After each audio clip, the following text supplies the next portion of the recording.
I was just picturing the thing snapping on me and I was gonna fall down through the depths of the forest and never be found, and a monkey was gonna eat me or something. I don't know.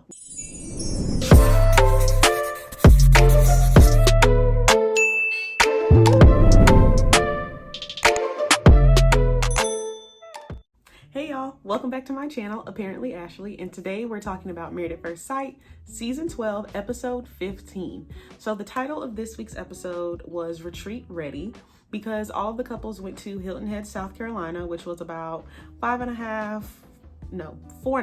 hours away from Atlanta, and they went there to just spend some time together with everyone who's been involved in this experiment so that they can get some fresh perspective, talk about their struggles, their good moments of being married, all of those good things, just to kind of like reflect on this experience before decision day, because at this point we are 9 days away. So yeah, lots to think about before they make their decisions, lots of conversations that still need to be had, things that need to be really fleshed out before they see if they're going to say yes or no on decision day. So let's go ahead and jump straight into the episode. All right, so this week we're going to start off with Clara and Ryan. They did not show up to the house the same night that all the other couples did. For the sake of this, I'm just going to assume they're there like Friday to Sunday, okay? So they were not there Friday night because Clara had to work, and so they didn't show up until early Saturday morning. So when they got there, they greeted all of the other couples. Clara had a brief conversation with all the girls while they were making breakfast, and she brought up things that is not news to us at this point still, about how her and Ryan are taking things slow. And she did ask the women if they have been asked if they've changed themselves or if they've lost themselves in this process, like being married or whatnot. And Briana was kind of like, oh, like I've been asked that a couple of times. And Claire was like, oh, I get that every day. Like, because I guess there's this expectation for women to kind of like lose who they are once they get married, because like their whole identity becomes a wife. And so she was trying to like get a pulse on like how the other wives feel about that. Other wives talked about how they've been feeling, but we'll get to them when we get to their part of the episode. So yeah, that happened. And then her and Ryan went paddleboarding. Super cute. I've never went paddleboarding before, but it looked like it took a lot of core strength. I thought Ryan was going to fall off that thing, so it was kind of funny. And then after that, they sat down, had a little snacky snack, and then briefly talked about decision day, and then went back to the house, took a nap. So not much happened with them the first few scenes of the episode. But after they took a nap, apparently Dr. Pepper gave some of the couples an assignment to write letters to each other, like love letters. And so they're writing their love letters, and Ryan reads his first. And his is basically telling Clara, thank you for allowing me to be me. Like, thank you for watching these sports games with me. And thank you for listening to my hopes and my dreams and my aspirations. And just thank you for allowing me to be this human that I am. And he ended his letter by saying, love, Ryan. And I was like, is this progress? Is this like a small win for us because he said the word love? Because I don't think he would have just said that just to say it. I think he's too intentional for that. Like, I think he said it on purpose. And so I was just like, ooh, this is a small win for us, Clara. Yay. So then anyway, she reads her letter, and hers was basically saying like, thank you for showing me that all my past heartbreaks were worth it, because being with you is so amazing, and like you treat me better than anyone I've ever been with. And so now I see why it never worked with anyone else, right? It was just such a very like heartfelt moment between the two of them, like probably the most emotion I've seen between them this whole season. It just felt like, I was like, okay, they're gonna be all right. Like after they went through that. Claire was saying though that like she still wants to hear like those words of affirmation from him, because she's like, yes, I know that he wants to be with me, but I want to hear him say it. I want to hear him say that he wants to have sex with me, or that he wants to spend the rest of his life with me, because she was like, I just need a reminder sometimes. And she did tell him that, and his response was like his typical Ryan response. I saw this post that was like, Ryan talks to Clara like they're on a conference call with all the sure, yeah, sure. And that's basically kind of like what his response was. And it wasn't really affirming, which is basically what she wants. So not that helpful. But they did both say that, well, Clara explicitly said that she's excited to say yes on decision day. So like we kind of know how she's feeling. And based on how Ryan acts, I feel like he's gonna say yes as well. So even though they had that heartfelt, touching moment, Clara does still want more for him. And I think she's just gonna have to be patient. It'll eventually come, just not when she wants it to, because I don't see her saying no on decision day, and I don't see him saying no either. So I think they'll be all right. All right, next, let's move on to Briana and Vincent. So their fun excursion for the weekend was horseback riding. And they were talking about it the night before, and Briana was like, are you excited to go horseback riding? I want to surprise you with this. And Vincent was straight up just like, no, I'm not excited. And Briana was shook. He was just like, I am going to try my best to get outside of my comfort zone with this, but I have no idea how I'm going to react when I see this big old animal in my face. Briana had acknowledged how embarrassed he gets when he is uncomfortable. His uncomfortability leads to embarrassment. And she was like, I'm aware of that. And so hopefully he can kind of like push through that, move past this, and like maybe horseback riding won't be that bad. Like it won't make him uncomfortable and make him embarrassed, right? So we get to the day of the horseback riding. Vincent is like, I am not here for this. He was like, I'm not getting on this horse. I will feed it this peppermint all day long, but I'm not getting on the back of this thing. He eventually does get on, and you would think that he would have had a good time because he was like talking mess afterwards. Like, well, during it, he was talking mess. Like, he was like, dang, like, your horse need to catch up. Like, my horse going faster than yours, blah, blah, blah. So I was like, look, ended up being a good time for him. But then afterwards, they were sitting there chit-chatting, and Briana was like, did you like it? And he was just like, no. And I was like, ooh. And he was just like, you know, I just like to be in control of things. Like, I like to know what's going to happen. I like to be prepared. I think that's what he said. I would just like some input on activities that we partake in. And she was just like, all right, so no surprises. Cool.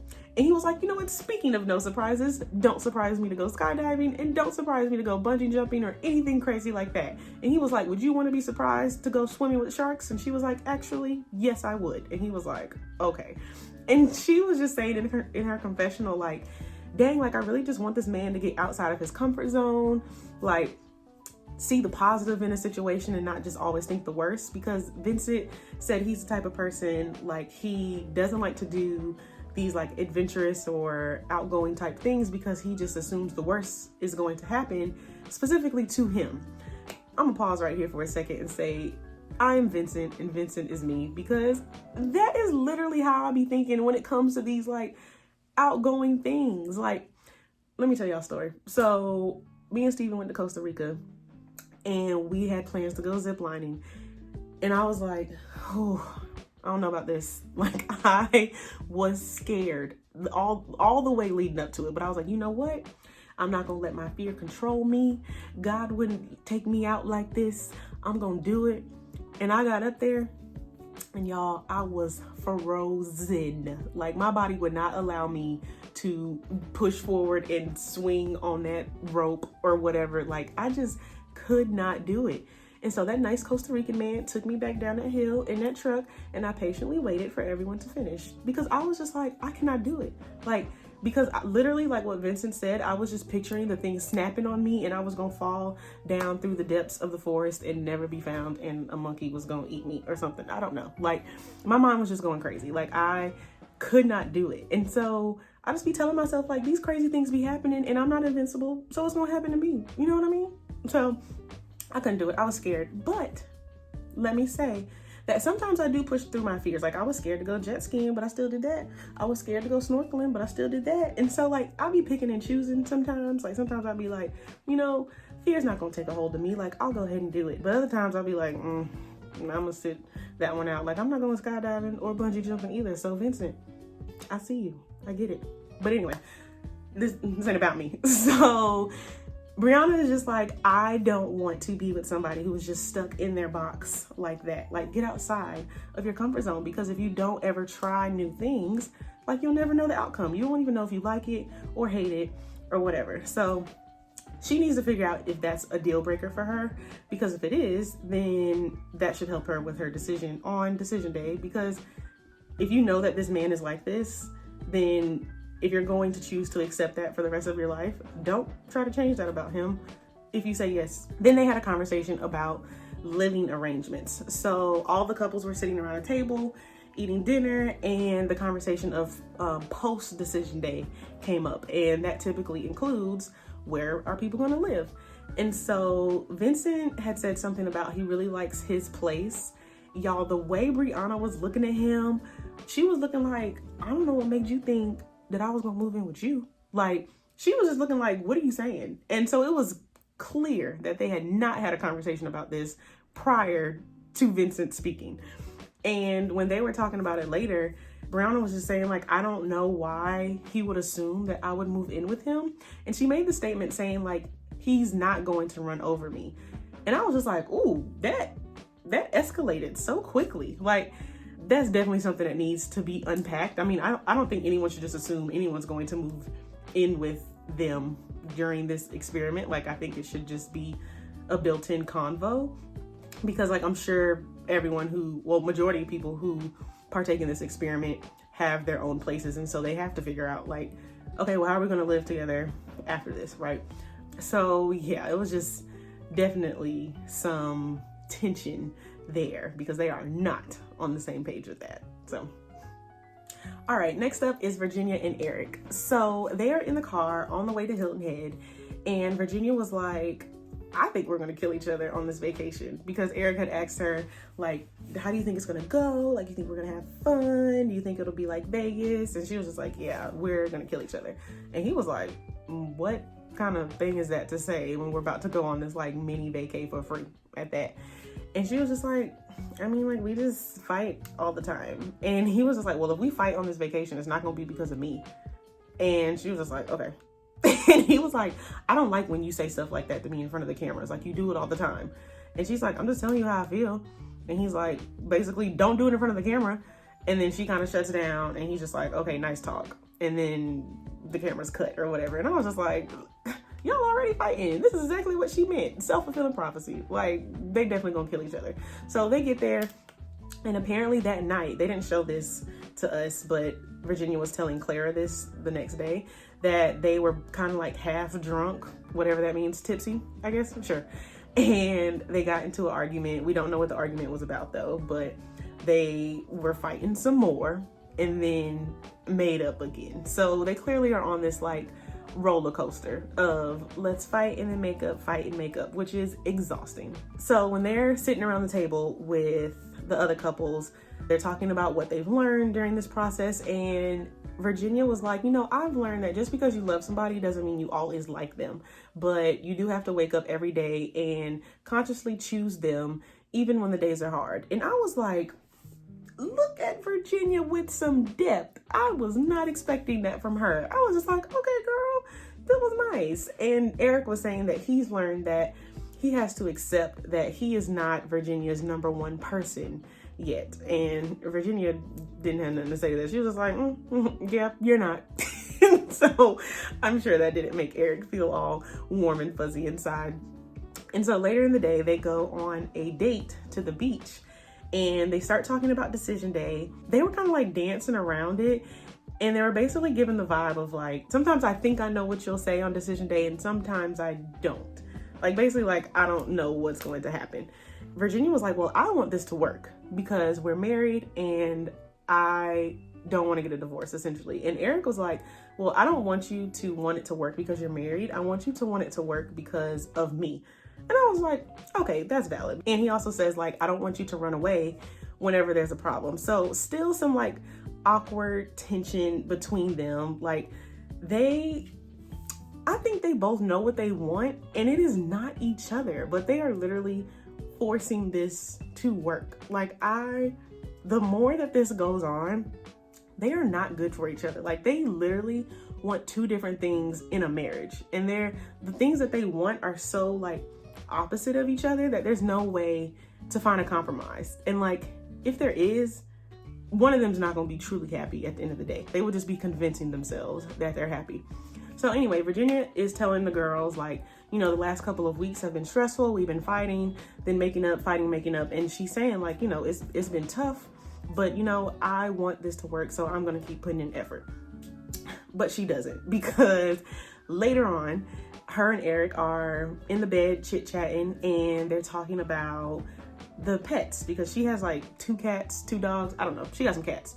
And Erik is allergic to cats. And she was just saying how like, oh my gosh, I just miss my cats. Like they sleep in the bed with me, and one sleeps in my nook and the other sleeps on my tummy and all this stuff or whatever. And he's just like, well, they're not gonna sleep in the bed like when we live together because like I'm allergic. And she's just like, no, yes they will. Like I'm not gonna lock them up. Like why would I do that? And he's just like, girl, what? I won't be able to sleep. My eyes gonna get puffy. Like I cannot function because I am allergic. Like it's not that I just don't like them. My body will react negatively. And she's still just like, well, they've been sleeping with me for the past 5 years. So like now you just want me to just tell them not to?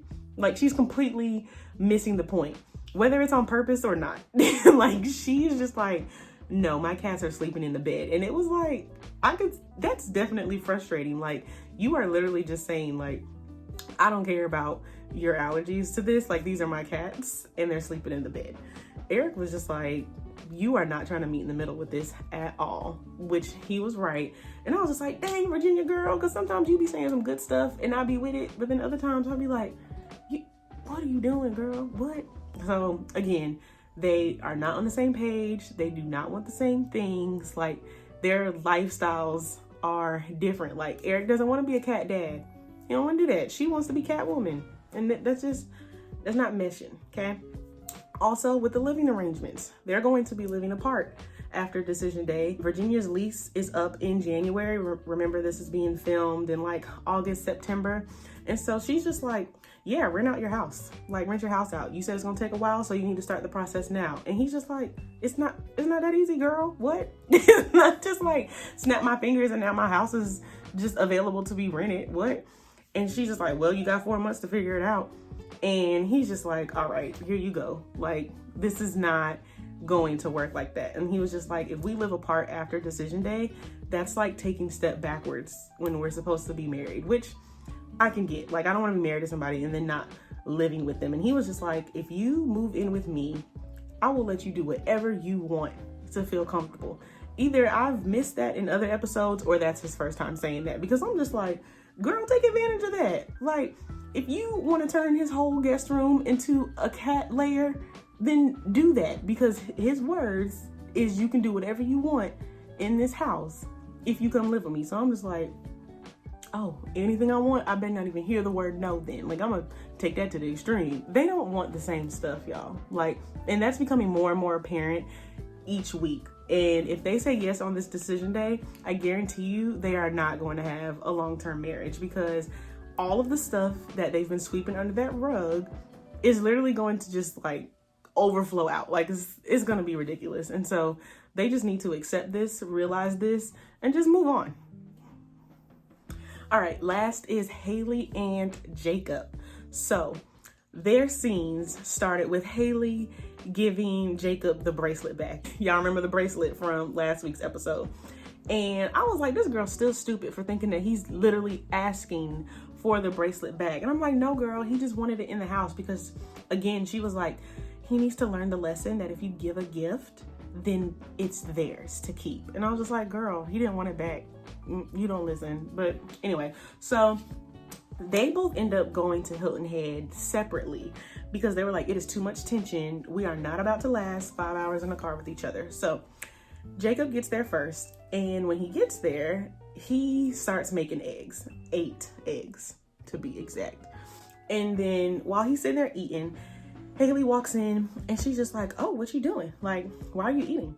And he's just like, oh, like I got here. I didn't know when everyone else was going to get here and I was hungry. And she was like, oh, I thought, didn't we just discuss like we were going to cook together for everybody? And he's just like, yeah, well, like I didn't know when everyone was going to get here though. And she was like, what? Like, couldn't you just call me or text me? And apparently he did. And she was like, well, when did you text me? And he was like, I asked you when you was gonna be here. And she was like, well, I just got that text when I just pulled up. All this back and forth that was very tension heavy.